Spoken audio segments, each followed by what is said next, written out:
Hello दोस्तों, कैसे हैं आप सभी। उम्मीद करता हूं आप सभी बहुत ही अच्छे होंगे। तो आज के इस वीडियो में हम पढ़ने वाले हैं क्लास 12 फिजिक्स का दूसरा यूनिट विद्युत विभव तथा धारिता का 10 महत्वपूर्ण क्वेश्चन, जो आपके लिए बहुत ही इंपॉर्टेंट है क्योंकि ये सभी टॉपिक आपके प्रीवियस ईयर क्वेश्चन में आपके पूछ लिए गए हैं। ठीक है, तो इसके लिए बहुत ही इंपॉर्टेंट है सभी क्वेश्चन है, तो इन सभी को केवल आपको तैयार कर लेना है। इसके अलावा आपको कोई भी इस चैप्टर से कोई भी आपको क्वेश्चन तैयार नहीं करना है। इतना आप तैयार कर लिए तो बहुत है। ठीक है, तो इसके लिए मैं यही कहूंगा कि यदि आप इस वीडियो को देख रहे हैं तो यदि आपको साफ साफ सब कुछ दिखाई दे रहा होगा तो बहुत ही अच्छी बात है। यदि आपको नहीं दिखाई दे रहा होगा तो सबसे पहले तो आपको यहाँ पे आप वीडियो पे क्लिक करेंगे तो आपको इधर सेटिंग का ऑप्शन दिखाई देगा, उस पर क्लिक कीजिए। उस पर क्लिक करने के बाद आपको सबसे ऊपर भैया क्वालिटी का ऑप्शन दिखाई दे रहा होगा, उस पर क्लिक करना है। सब उसके बाद क्लिक करने के बाद आपको नीचे आएंगे तो एडवांस का आपको सेटिंग दिखाई दे रहा होगा, उस पर क्लिक कीजिए। उस पर क्लिक करने के बाद आपको 360p पर क्लिक कर देना है, तब आपको साफ साफ आपको दिखाई देगा। और उसके बाद आप देखिए आपको कैसे इन सभी क्वेश्चन को आपको सबसे पहले बताया जाएगा कि सभी क्वेश्चन कौन कौन से हैं। उसके बाद इन सभी क्वेश्चन को आप कैसे पढ़ सकते हैं, एक ही जगह से सभी को कैसे पढ़ सकते हैं वो भी हम अंत में बताएंगे।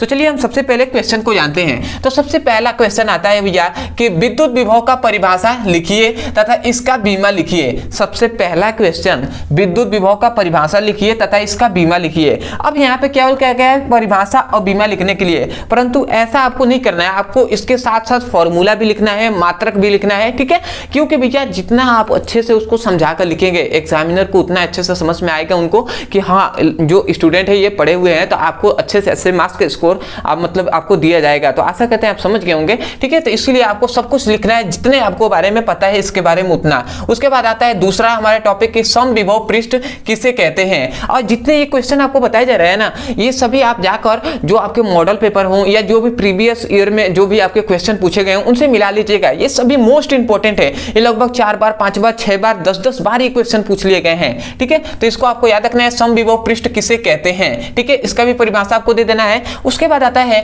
कि संधारित्रों की धारिता का परिभाषा दीजिए। देखिए इसमें क्या कहा गया है, संधारित्रों की धारिता का परिभाषा दीजिए। इसका मतलब धारिता का परिभाषा आपको लेना है। ठीक है, तो ये भी हमने पढ़ा दिया है। ठीक है, तो इसको भी बताऊंगा कहां से आप पढ़ सकते हैं। उसके बाद आता है हमारा चौथा क्वेश्चन जो कि मोस्ट इंपॉर्टेंट है। ये है भैया कि इसको डेरिवेशन है। ठीक है, तो इसमें याद रखेंगे, सिद्ध कीजिए कि निरक्षीय स्थिति के किसी बिंदु पर विद्युत विभव द्वारा क्या होता है, विद्युत विभव का मान क्या होता है, शून्य होता है। मतलब सिद्ध करना है कि निरक्षीय स्थिति पर विद्युत विभव का जो मान होता है वो शून्य होता है। ये हमने पढ़ा दिया है, जो ये डेरिवेशन है ये भी हमने पढ़ा दिया है। मैं आपको बताऊंगा कि ये कहां से आप पढ़ सकते हैं। और अगर आप हमसे पढ़े होंगे तो आपको पता होगा भैया कि कोई भी टॉपिक है वीडियो में ही इतना अच्छे से हम समझा देते हैं कि भैया आपको यूं ही याद हो जाता है वीडियो में ही। ठीक है, तो आशा करते हैं आप समझ गए होंगे और पढ़े होंगे। तो आपको मैं बताऊंगा कैसे आप इसको भी पढ़कर आप समझ सकते हैं। उसके बाद आता है कि ये मोस्ट इंपॉर्टेंट है, विभव प्रवणता का क्या तात्पर्य है। विभव प्रवणता का तात्पर्य का मतलब विभव प्रवणता क्या है, इसका परिभाषा क्या होता है, फॉर्मूला क्या होता है, इसका मात्रक क्या होता है। ठीक है, ये कौन सी राशि होती है, सब कुछ इसके बारे में डेप्थ में आपको बताना है। उसके बाद इसी में प्रश्न आता है कि विभव प्रवणता तथा विद्युत क्षेत्र की तीव्रता के बीच संबंध स्थापित कीजिए। विभव प्रवणता और विद्युत क्षेत्र की तीव्रता के बीच क्या संबंध होता है, रिलेशन क्या होता है, उसको भी आपको बताना होगा। ठीक है, क्योंकि भैया आप क्लास 12 में पढ़ रहे हैं तो आपको बहुत तरीके से सभी क्वेश्चन को घुमाकर पूछेगा। ठीक है, अगला आता है कि विद्युत द्विध्रुव का परिभाषा कीजिए। देखिए यहाँ पे विद्युत द्विध्रुव का परिभाषा कीजिए या परिभाषा लिखिए।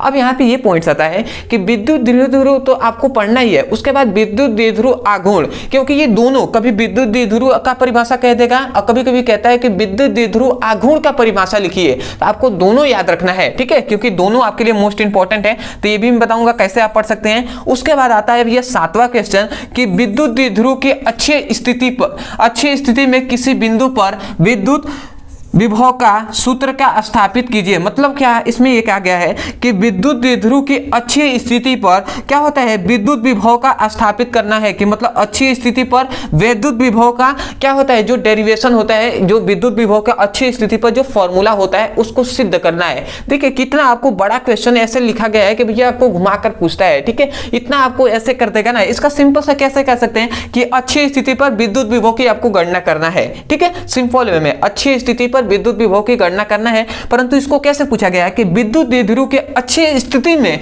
किसी बिंदु पर विद्युत विभव का सूत्र का स्थापित कीजिए, मतलब सूत्र को स्थापित कीजिए। अब ये क्वेश्चन कैसे आपको घुमाकर पूछा, परंतु कहने का मतलब कि अच्छी स्थिति पर विद्युत विभव की गणना करना है। ठीक है, तो इसको आपको याद रखना है। उसके बाद आता है हमारा 8वां क्वेश्चन कि समांतर प्लेट संधारित्रों के लिए, मतलब समांतर प्लेट संधारित्रों के धारिता का व्यंजक का निगमन कीजिए तथा धारिता को कैसे बढ़ाया जा सकता है। ये बहुत ही इंपॉर्टेंट है कि दो समांतर प्लेट हैं, उनके बीच, समांतर प्लेटों के बीच धारिता का व्यंजक, आपको व्यंजक का निगमन करना है। ये हमने अभी कुछ दिन पहले ही पढ़ाया है, ये मोस्ट इंपॉर्टेंट है। ये जो डेरिवेशन होता है ना, बहुत ही इंपॉर्टेंट होता है। ठीक है, मुख्यतः मैं बता दे रहा हूं कि ये आपको पहले ये निरक्षीय स्थिति, एक है विभव प्रवणता, और फिर से अच्छी स्थिति, ये क्या है भैया, जो समांतर प्लेट संधारित्रों की धारिता का व्यंजक का निगमन, ये मोस्ट इंपोर्टेंट है। आपको इसको सबको तैयार करके ही जाना है। ठीक है, क्योंकि ये बार बार बोर्ड एग्जाम में पूछ लिए गए हैं। क्या पता भैया इस बार भी इनमें से कोई आ जाए। ठीक है,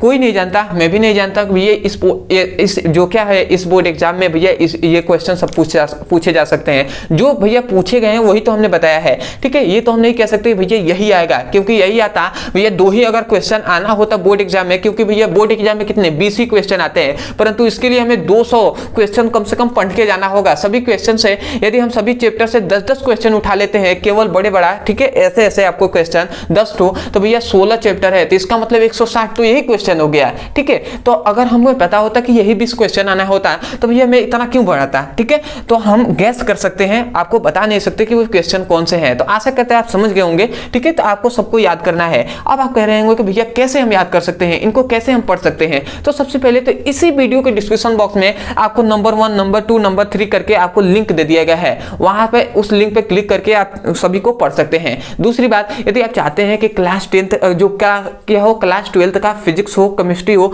उसका चैप्टर वाइज सीक्वेंस में हमें तैयारी करा दिया जाए, फिजिक्स का हो या केमिस्ट्री का हो, ठीक है, चैप्टर वाइज सीक्वेंस में, तो भैया आपके लिए यहाँ पर नंबर दिया जा रहा होगा। इस नंबर पे आपको केवल व्हाट्सएप कर देना है कि class 12 physics chemistry all important topic link. तो आपको सभी इंपॉर्टेंट टॉपिक का लिंक दे दिया जाएगा और वहां से चैप्टर वाइज सभी इंपॉर्टेंट क्वेश्चन को पढ़ सकते हैं और अपने सुंदर से नोट्स बना सकते हैं।